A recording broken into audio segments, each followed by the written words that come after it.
When you're installing speakers in a ceiling, you're going to have to figure out from your scope of work or from your install guide what tap settings that are going to be required for each speaker set.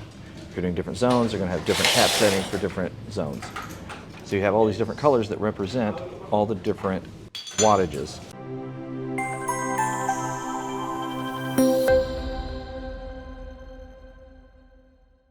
Down below here, you're going to have a spot that shows you what color is what wattage. So in this case, we're doing a 5-watt system for this zone. So that is going to be our brown, and then we always use the black for common or ground. Once you've determined which colors you need for your speaker wiring, or the wiring coming from the volume control, you're going to ignore all the rest of the wires. I usually just leave those cables. I don't bother cutting them. In the event that the system ever changes, you want to have those other wires available. This particular pair of snips or scissors has really good stripping options. So I'm stripping these cables down that are coming from the volume control.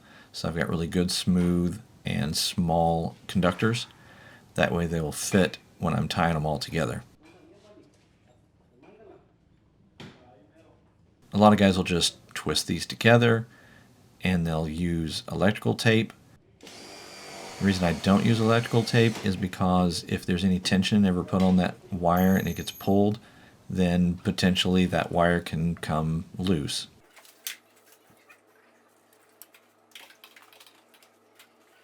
I like to put wire nuts on them or use Scotch locks, but the gauge of this wire is so thick that I can't use Scotch locks.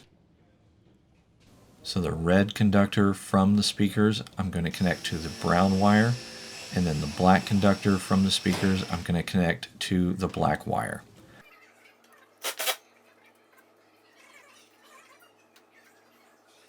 This wire is coming from the volume control, so I have the ability to turn the volume up and down.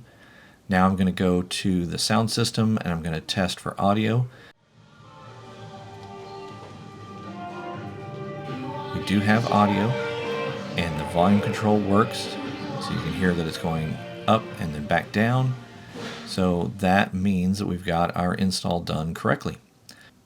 I hope that this helps you with future speaker installs if you're not familiar with speakers. And if you got value from this, please like the video and subscribe to the channel. And as always, let's get you out in the field making money. I'll see you in the next video.